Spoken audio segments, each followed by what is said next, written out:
அனைவருக்கும் வணக்கம். ஸோ இன்னைக்கு அ prelims and mains point of வியூல என்னென்ன கொஸ்டின்ஸ் இருக்கு அப்படின்னு சொல்லி பார்ப்போம். ஸோ ஃபர்ஸ்ட் கொஸ்டின் வந்து பார்த்தீங்கன்னா, what was India's rank in global hunger index அப்படின்னு சொல்லி கேட்டிருக்காங்க. சரியா?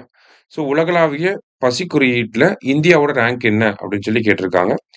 ஸோ உலகளாவிய பசி குறியீட பொறுத்தவரைக்கும் பார்த்தீங்கன்னா, யார் ரிலீஸ் பண்றாங்கன்னா, கன்சர்ன் வேர்ல்டு வைட் அப்படிங்கிற அமைப்பும், வேர்ல்ட் ஹங்கர் லைஃப் அப்படிங்கிற அமைப்பும் தான் ரிலீஸ் பண்றாங்க. இவங்க 2 பேரும் சேர்ந்து தான் ரிலீஸ் பண்றாங்க. இதுல இந்த பசி குறியீட்டுல இந்தியாவோட ரேங்க் என்னன்னா 102வது ரேங்க்ல நம்ம இருக்கோம். சரியா? அடுத்தது choose the correct statements about global multi dimensional poverty index அப்படின்னு சொல்லி கேட்டிருக்காங்க. சரியா? ஸோ இந்த குளோபல் மல்டி டைமென்ஷனல் பாவர்ட்டி இண்டெக்ஸை ரிலீஸ் பண்றது யாருன்னா யுஎன்டிபியும் Oxford poverty and human development initiative அப்படிங்கிற இந்த 2 அமைப்புகளும் சேர்ந்து தான் ரிலீஸ் பண்றாங்க. சரியா? ஸோ அதில் ஃபர்ஸ்ட் டைமாக என்ன பண்ணியிருக்காங்கன்னா it overlays climate hazard data with multi dimensional poverty to assess poor people's exposure to climate shocks focusing on heat high heat drought floods and air pollution அப்படின்னு சொல்லி கொடுத்துருக்காங்க. சிம்பிளா என்ன சொல்ல வராங்க அப்படின்னு சொல்லி பார்த்தீங்கன்னா, பொதுவா மல்டி டைமென்ஷனல் பாவர்ட்டி இண்டெக்ஸ்ல எவ்வளோ பேர் புவரா இருக்காங்க அப்படிங்கிறத மட்டும் தான் சொல்லுவாங்க.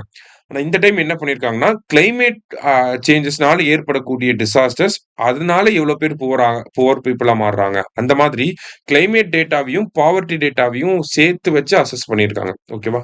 கோரிலேட் பண்ணி அசஸ் பண்ணியிருக்காங்க. ஓகேவா? அததான் இங்க குடுத்திருக்காங்க.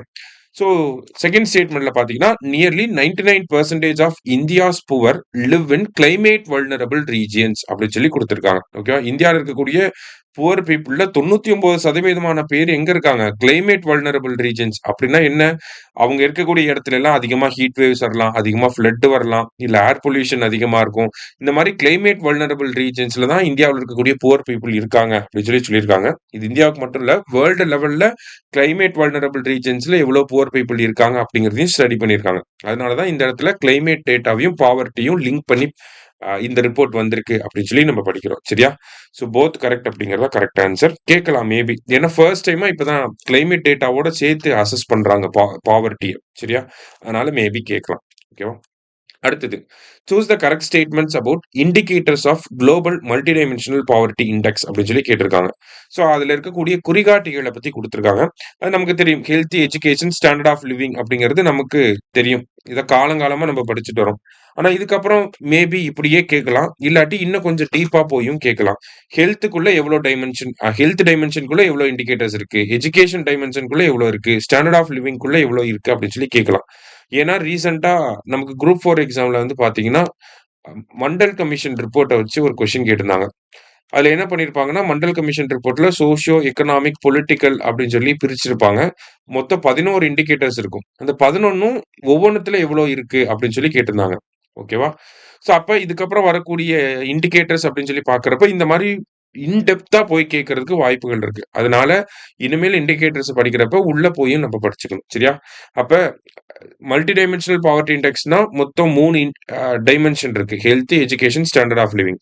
அதுல ஹெல்த்ல வந்து பாத்தீங்கன்னா 2 இண்டிகேட்டர்ஸ் இருக்கும். Years of schooling, school attendance அப்படின்னு சொல்லி 2 இருக்கும். ஆ எஜுகேஷன்ல பாத்தீங்கன்னா 2 இருக்கும். ஹெல்த்ல வந்து பாத்தீங்கன்னா சைல்டு மார்டாலிட்டி, நியூட்ரிஷன் அப்படின்னு சொல்லி 2 இருக்கும். ஸ்டாண்டர்ட் ஆஃப் லிவிங்ல cooking fuel, sanitation, water, electricity, floor and asset ownership அப்படின்னு சொல்லி ஒரு 6 இண்டிகேட்டர்ஸ் வந்து இருக்கும். இப்ப ஹெல்த்ல 2, எஜுகேஷன்ல 2, ஸ்டாண்டர்ட் ஆஃப் லிவிங்ல 6. அதான் இங்கேயும் குடுத்துருக்கோம். சரியா? ஸோ ஆல் ஆர் கரெக்ட் அப்படிங்கிறது தான் கரெக்ட் ஆன்சர். ஓகே. அடுத்தது largest soybeans manufacturing state in India அப்படின்னு சொல்லி கேட்டிருக்காங்க.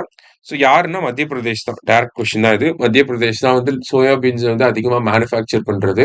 ஸோ அங்க இருக்கக்கூடிய ஃபார்மர்ஸ் இந்த கிராப்பிங் இன்டென்சிட்டி அப்படிங்கிறது கம்மியாயிட்டே வருது. அது ரிலேட்டடா ஒரு ஆர்டிகல் வந்துருச்சு. அதை பேஸ் பண்ணி நம்ம பார்க்குறோம். சரியா? ஸோ சிம்பிளா லார்ஜஸ்ட் சோயாபீன்ஸ் மேனுஃபேக்சரிங் ஸ்டேட் யாருன்னா மத்திய பிரதேஷ் அப்படின்னு சொல்லி தெரிஞ்சுக்கிட்டா போதும்.